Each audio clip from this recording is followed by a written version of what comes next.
Just see if you wanted to start like going over an assignment. Is that kind of what? Yeah, I think I could do that. Let me pull up my dashboard. So, I use March book one, excuse me, book two in my English 100 course. Yeah. And let me share. Yeah, I put sharing on for you. Excellent. Just click on my asynchronous course. And so March plays a huge role in my course because my largest assignment for the year is a research essay.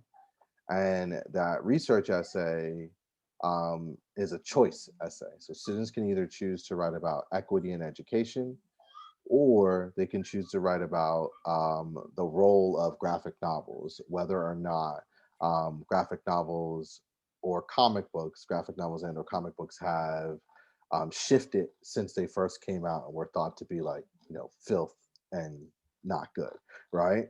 Right. So what students initially see, this comes in at about unit two, probably about week 3 or 4. I assign it really early on. They usually see these two items. So it's the research essay choice for graphic novel, and then they also have choice for equity in education. And when they look at the prompt, it tells them essentially that they're going to talk about the contemporary relevance of graphic novels from Mhm. March Book 2 and others like it. And then how do graphic novels represent a shift from the beliefs about how comic books embody messages for a new generation? That's We cool.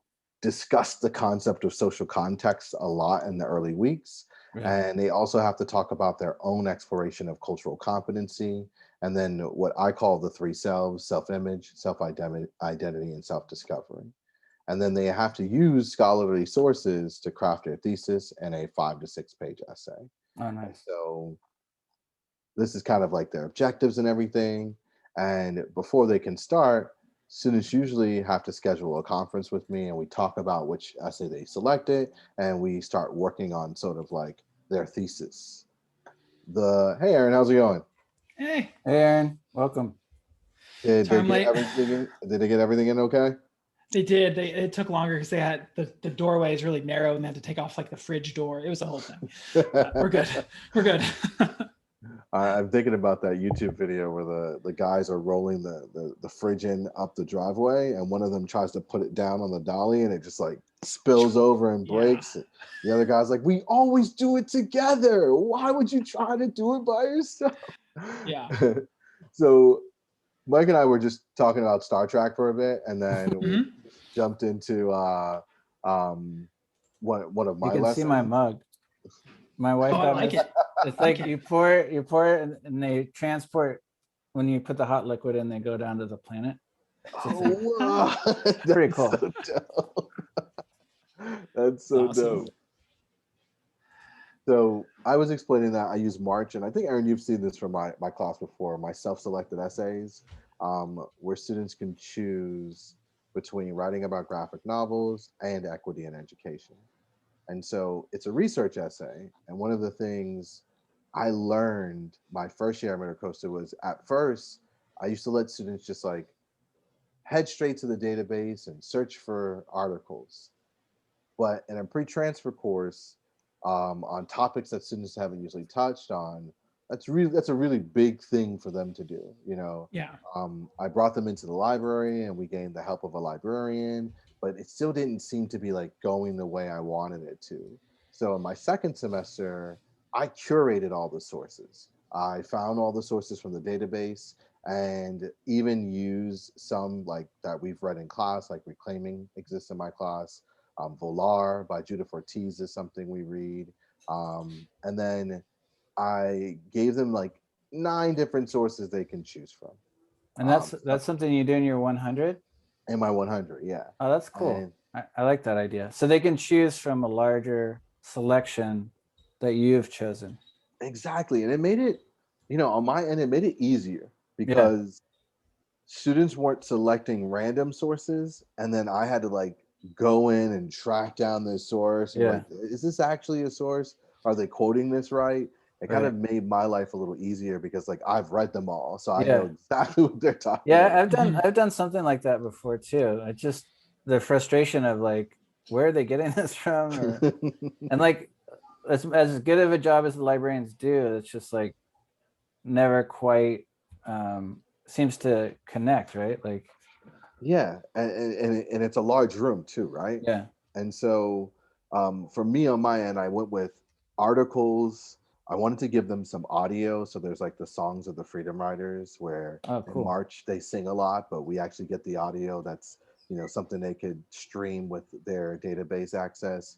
I provide films. So I Am Not Your Negro is one of those. We listen to a hip hop artist named Odyssey, who I really, really enjoy his music, but he has a song called You Grew Up that we watch in class and we analyze it, right? And so they get to listen to an interview about him talking about why he creates music centered around equity, and then why the music video is done animated. And then they also have access to our librarians this semester. So I signed up to get an embedded librarian in English 100, and Melissa Feinberg is that embedded librarian, and she created one of the research pages on the MiraCosta page. I don't know if you all have ever had them set up a research page for you Mhm. before. Yeah. But she offered hours to my students to work with them, citing, searching through the database, but also created the research guide. And that was a great space for students to access even more of I'm forgetting where the research guide is. It's this way. To access even more information from the database in order to include in this essay. But March happens to be the primary source. And so students have to use their understanding of March in order to develop this like very synthesized research essay. And I hear this, right? And so this semester I found that having Melissa like set up this research page and being able to live chat with students was like, it made writing the essay and documenting and source and MLA bibliography so much easier for students. They just felt supported in their reflections by the librarian and the sources that she offered, as well as the sources that I had already curated for them in their essay. And so what I really love about this is that students are, even though we don't read the entire text in class, they're kind of forced to read the whole thing in order to construct this essay. And they're not able to escape reading, which is what students typically do with the research paper in my course. They always feel like they're trying to work around the reading, like try to write the paper without ever reading it and just skim it. But because I've curated the sources for them, there is no ability to do that. You actually have to make the time to sit down, read through everything. There's an annotated bibliography, so there's proof that you actually read it because of the summary tells me that, and then they construct the paper. And I found that students really hate it at first, but at the end, they recognize why like doing your bibliography first and then writing your essay is so much more important than trying to write without documenting your sources first. And then they just value and appreciate March more than anything else because, they're not often tasked with reading graphic novels and understanding the complex issues that existed during the civil rights. Cool, man. That's That's awesome. awesome. Well, thank you. That's a very like deep and awesome class. It seems like Yeah. I'm thinking back like, man, I need to get in there and do some twerking on some Yeah, of my me too. I'm tweaking, like, not twerking. I don't know. That's cool. I mean, I love that you've integrated the librarian like that. That's something I have not explored. That's really awesome. So they're liking that? Yeah, the librarians, they offered it to our highly supported English, my English 52, right? And so I don't have 52 this semester, but I was able to like kind of use a Yeah. librarian because they had one.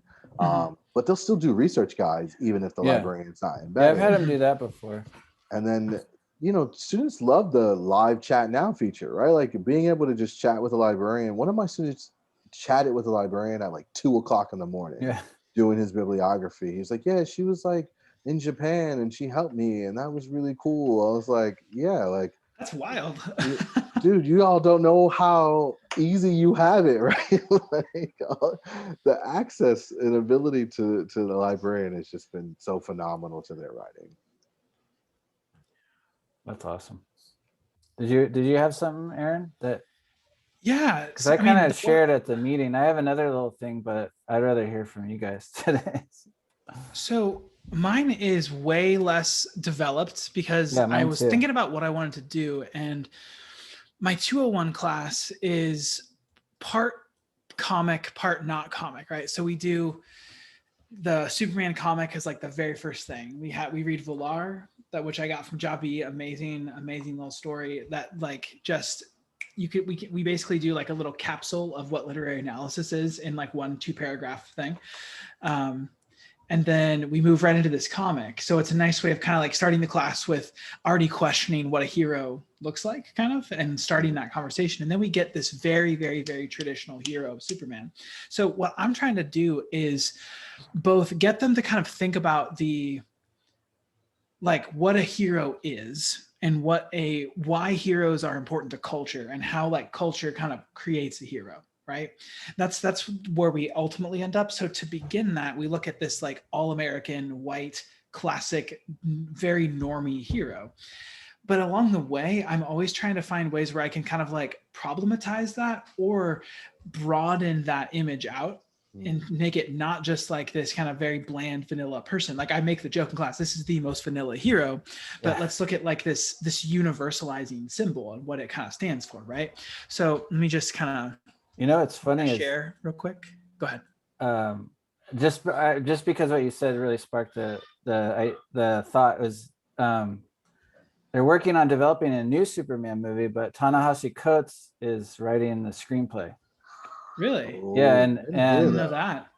I think they're looking for an African American director, and likely it'll be like a multiverse version of Superman, like African American version. Like there's Val Zod from the comics and President Superman, Calvin Ellis, I think his name was.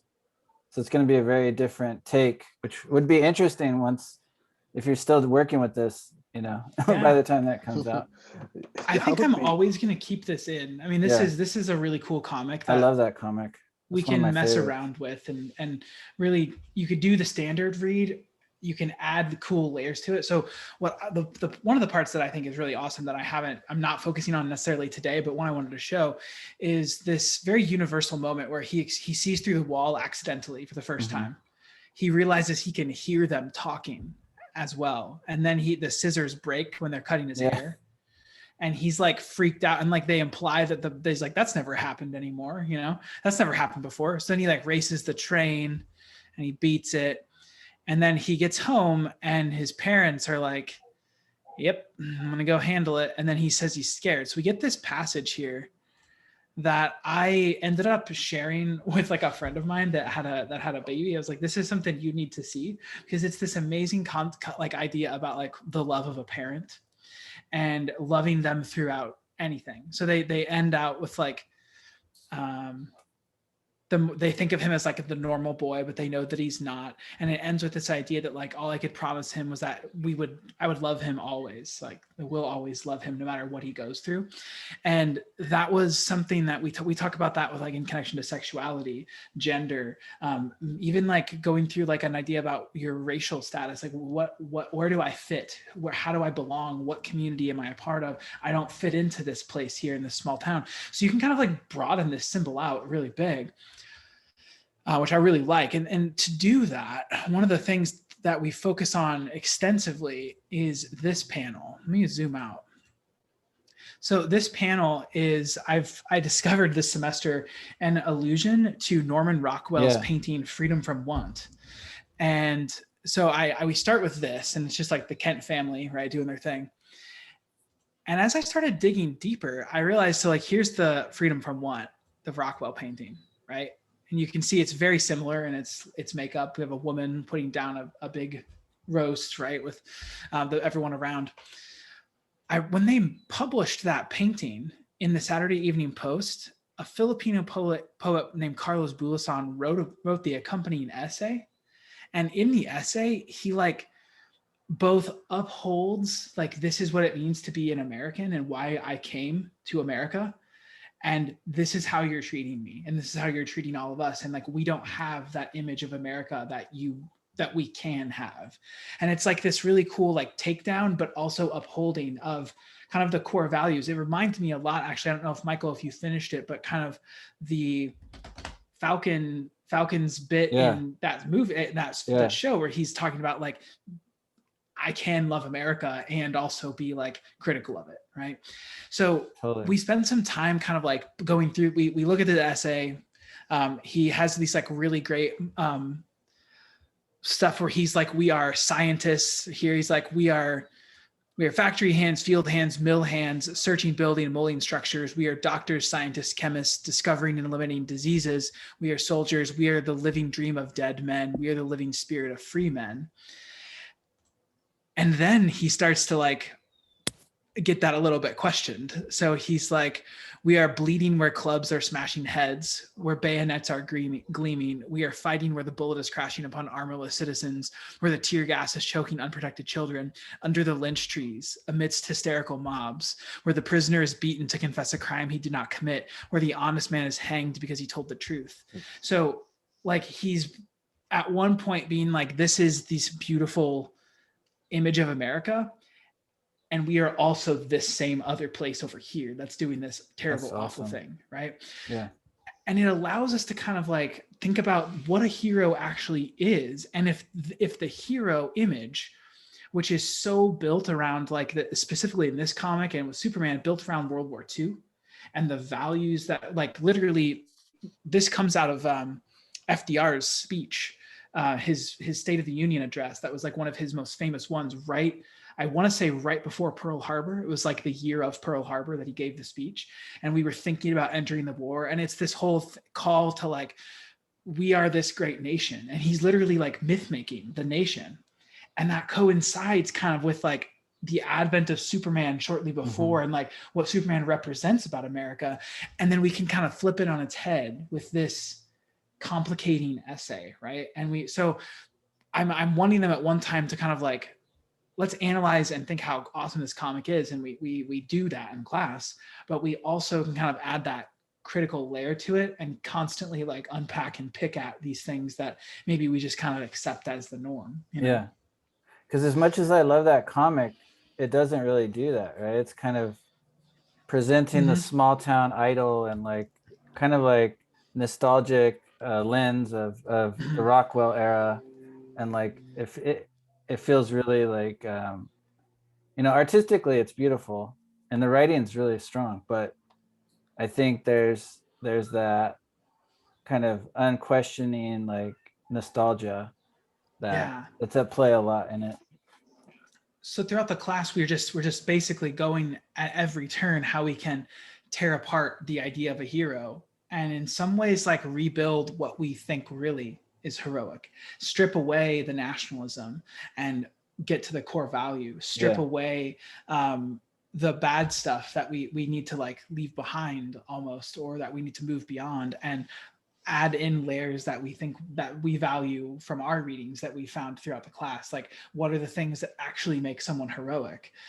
So like an activist, like Carlos Bulosan, an unknown starving poet, literally like laborer. He worked in like the canneries in the West Coast and like was dying. He died of tuberculosis, which was largely brought on by like living a life of hunger his whole life. Oh, wow. And weakness, beaten by mobs because he was a labor activist, and he was a Filipino labor activist when we were like running people out of San Francisco, right?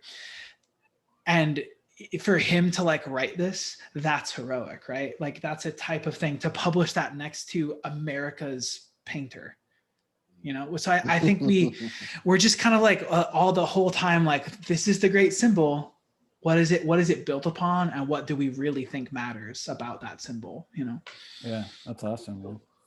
I like this like kind of synthesis of these two ideas, or these three ideas. Like you got the graphic novel, the image, and then the essay that goes with the image, right? And then add a whole nother layer, right? Like that's so cool, right? It's bad. And it makes you wonder, you know, the artist who did this, right? Is he aware of the graphic novel that you're reading, right? Is he aware of all the connection and then did this as an ode to it, right? Like, ah, I don't know. I mean, I know that this has to be an ode to this, but I Yeah. don't necessarily know about the other stuff, right? I Yeah. don't know. I But think throughout for all seasons, there's very much a intentional callback to that kind of Norman Mhm. Rockwell era.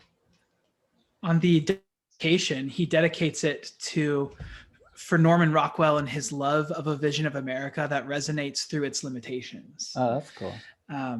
And so like for us to like talk about those limitations a little bit, Yeah. I think it's unsaid in the comic what the limitations are.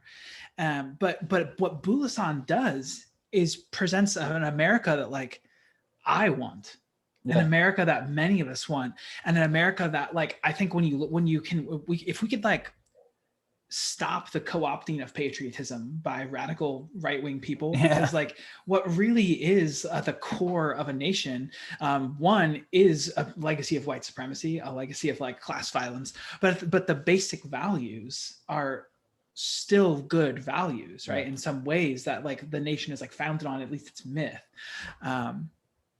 So yeah, we talk a lot about myth in the class as well, and what myths are. So this is just kind of like one way we start like digging into some not near as cool as what Jabi was doing with the historical aspects, but we're taking. This is cool, man. I really like this. I mean, I love the layers to it, and that in your teaching of this, you knew about the Norman Rockwell photo, but now you're digging deeper to find the essay that I didn't even know that was accompanied by an essay at any point in its life.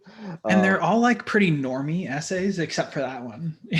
Like that's the one that's like I kind of imagine both FDR and Rockwell are probably a little bit like, ooh, we didn't expect the word lynch to appear in a poem, an essay accompanying our words, which is so important that it is also there too, Well, this made me think of something that I read in Octavia's Brood, and I'm going to send you this link, which is like someone's stolen PDF of the essay, so you can at least read it.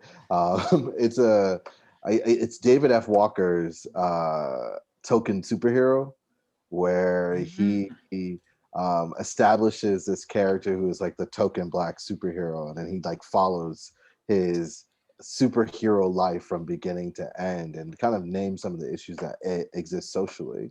And I wonder if it could be used in that same manner where, you're looking at Superman, but David F. Walker is looking at the token black superhero and does his his characterizing of the token superhero fit our black superheroes today, right? Does Black Panther, Miles Morales, Storm, or any other black superhero, or even real life hero fall into the same category of the token superhero? Is that an essay he wrote? It's an essay. So Octavia's Brood was a collection, or is a collection of essays written by sci-fi writers who mimic the style of Octavia Butler. Oh wow, that's cool. Yeah, it was in my I found it on Kindle, and I was like, "Oh, gotta read this." And that was one of the essays that just like, I'm a huge fan of Walker, obviously. Yeah, he's awesome. And so he, seeing his essay in there was one of the most powerful. I think I read it like 3 times. He does all sorts of amazing stuff. He teaches too. Yeah, he does at Portland State. Yeah, with Bendis. A friend of mine just got a job at Portland State. What department is he in there? He is in, as far as I know, the comic studies department. Yeah. Oh, they have. I think it's cool. He and Brian Michael Bendis like co-teach comics writing class. Mm-hmm. I don't think he's like a visiting professor. Cool. That's awesome. A friend of mine just got the dream job for her at Portland State, which is her alma mater. She's from outside of Portland. It's a job in Indigenous studies, which she is Indigenous, and that's her field of study. And it's like all these like things aligned, and it's like the perfect thing. So I'm like, dang, that's awesome. Good for you. And now, but like she can go talk to David Walker. Yeah. About comics. So I guess I'll just share something. What I do is like we do something leading up to the essay. It's like a multimodal project, and I'm playing with different things, but I kind of default to like slides for them to do. But we're I told you all in the meeting we do the Superman smashes the Klan. And so we write an essay, and I already went over that, but it's like thematic analysis. But to kind of, I found that like similar to what you're saying, Jabi, if I just throw a bunch of stuff at him and then say go write the essay, then it's rarely like as connective or synthesized as I want it to be. So I try to start introducing this idea, and it kind of touches on what you're saying, Aaron, is like, yeah, Superman, first superhero, right? The blandest, most status quo, like white bread superhero of all time. And especially in a 21st century context, which I think is changing a lot in a lot of interesting ways.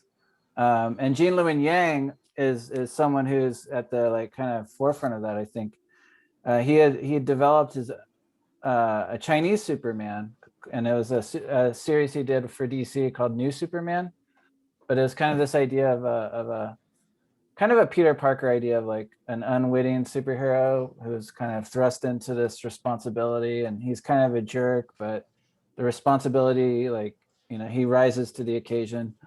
But he also obviously wrote this, which is based on a radio show. And so what I wanted to do with the part of what, you know, drew me to it, to using this, was the history of it, the context of it.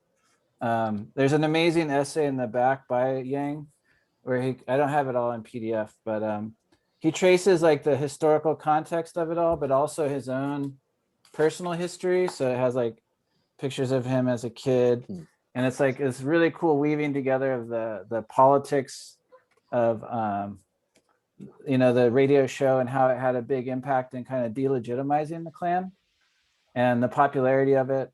And so I was like, well, I want them to kind of look at that and look at Superman as a symbol, but go back to the beginning. So I kind of just have them, I'll show you.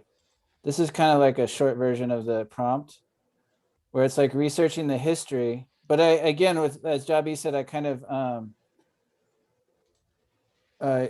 curate the research. So I point them in certain directions, and I have like, we watch a lot of like interviews with Yang. There's this one where he's talking about how ultimately, you know, it's an Asian American story. I'm kind of going all over the place, but the idea is that I want them to come up with some kind of slideshow where they intertwine the symbol of Superman and social justice. So it's like the origins of Superman were very much as a kind of figure of social justice. So I show them, I just came up with this like example to kind of help guide them, and to kind of just position Superman as something more than just an old fuddy-duddy hero. Because I mean, that came about later, and I just want to like tie in the idea of him as a someone that is suited to like fighting, you know, the Klan and like racism and xenophobia. And similar to like you're showing in For All Seasons, Aaron, it's like these moments where he's kind of out of place, right? There's a lot in here about identity and how his journey is similar to the young girl Roberta, where they're both kind of struggling to find themselves, and he's very alien, right? He's ultimately an alien.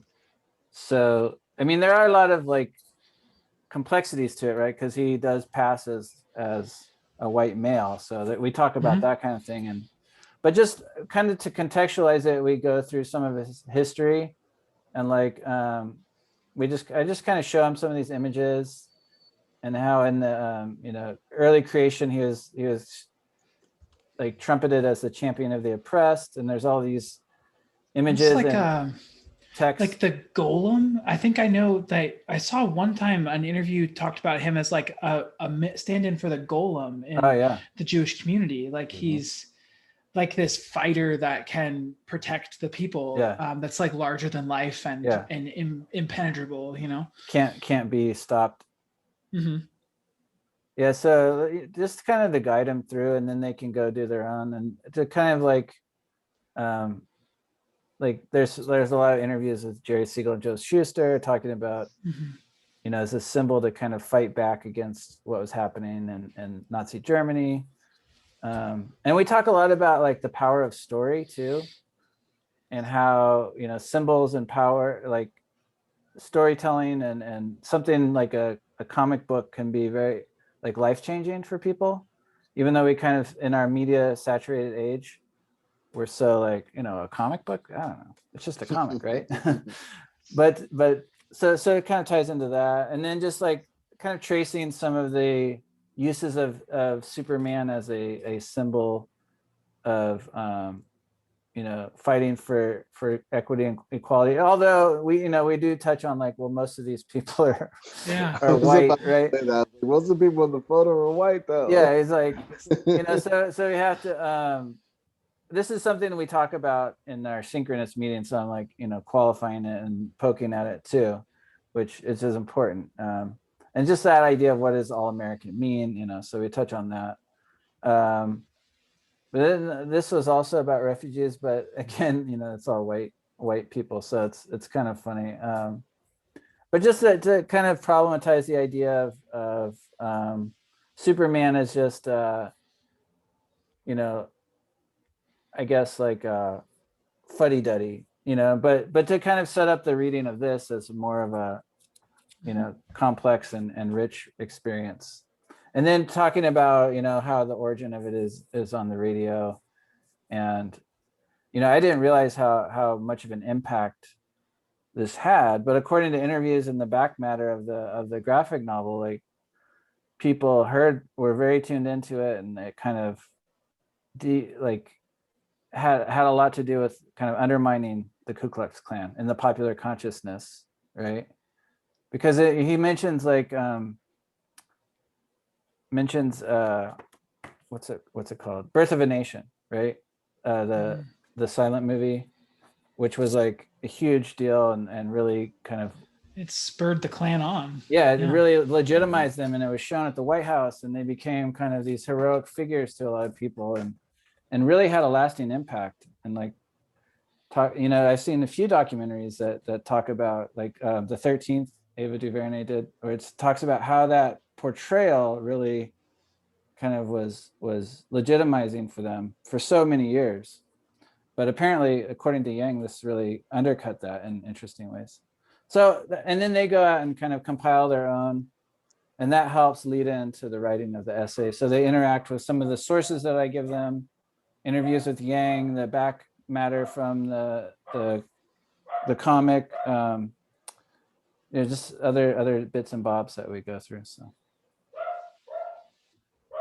it seems to help them kind of get contextualized with history, and both with like his role as a character and how it's changed over time.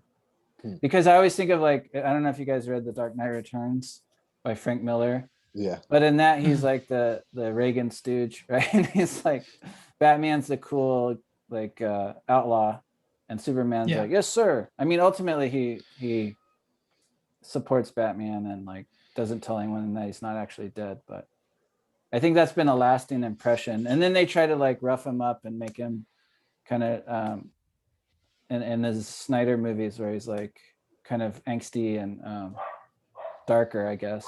Yeah. I love the way your presentation, your use of this graphic novel, in a similar fashion to what March does, ties together students to a moment in history that they're not fully aware of, right? Or even like when I think of the area they live in, right? So San Diego County, where there's a town called Clan T, and then they wonder, like, why is that? Or that, San Diego used to be known as the Mississippi of the West, right? And so I want to say one of the movements started out here in Fallbrook. One of the main Tom Metzger. Yeah. And so, I mean, like, you're tying them to that moment, right? And showing them that like how simply a graphic novel or radio show Right. change the tide of this fight against racism, right? And like, I wouldn't think that. I wouldn't think that like this radio show I like know. could shift people's consciousness. But I do also recognize that like then there wasn't much for entertainment besides Superman on the radio, Yeah. right? Yeah. And so for most people that that inspired a generation to move away from that style of behavior, Right. which is really awesome. And the other thing that's cool is like I think as we were talking about the benefits of graphic novels last time is like it doesn't feel like some ancient relic or like musty dusty thing because it's like full color. It's got that like manga influenced art that I think they can key into because I think at least some of the younger students are more familiar with manga or anime than like Western superhero comics. Like I agree. most of my oldest kids peers are more connected to that, right? Like so. Speaking of radio and not having a lot for entertainment, I watched over the weekend the Mr. Rogers documentary. Oh, cool. Ooh, And so I left it like weeping. And I was like, this is like So my good. like when he's talking about like I think he was they were talking about like something with parents. It came up and I was like thinking about my dad. It was a whole thing. But the like there was nothing for children Yeah. that like was on television, like nothing directed purely at children. And he like filled that gap with this like very good thing that literally like shaped a generation in some ways. Yeah, I mean, the way he brought it to the Supreme Court. I mean, he's sitting in courtrooms talking about we need public broadcasting for children, right? And that senator, when he got done, the senator was just like, guess you earned your $12 million or whatever. Like, yeah, that's it. You did good. I haven't but seen like, it, but yeah. Oh, you should. Oh my! I need to check it out, man. Check it out. It's really right now. It's on one of the streaming platforms. I think. Yeah, when I saw it was on Hulu, but I don't know if it's still okay. Yeah, that probably is. But it was. Anyways. It also kind of locates you with like a specific set of values, and in a time like all of us were kind of complicating the existing piece with historical data, with research into like that time period, with research into this, and that's like something that's really, really important that many of us do naturally as English studies people, as English professors. So I think that that's kind of also a cool skill, is to like take this item you like and dig into it. What was that guy thinking of when they made it? What was that woman thinking of when she created this character? Yeah, what that's was the time period totally they're drawing from? That's just the stuff we like to do, and maybe if we can communicate that and share that with our students, at least, like get them excited. You made me think about something I've wanted to do with March for a while now, and Aaron, you kind of touched on it when you were talking about Black Panther last week, but Black Panther Party, not Black Panther the character. The idea of having students dig deeper into some of the people who exist in March, right? Like those unsung heroes. That'd be awesome. Their names are present in John Lewis's book, and he can only give them like so much because there's a huge amount he has to talk about. But giving students that opportunity to perhaps research some of these people further, because they're not getting it elsewhere, and so if I can make them tap into it in our course, and then maybe they can pass it on. It's so cool. I just love that he is like, I want to tell my story, and this is the medium I want to do it in. Like, yeah, have you ever heard Andrew Aiden talk about it? I saw him on Wong's World, Eddie Wong, the New York chef who did Fresh Off the Boat. He has a show where he goes from different places, like Anthony Bourdain did. Yeah. And so he's in DC, and he's talking to Andrew Aiden, who just happened to be Lewis's aide at that point. Oh, and cool.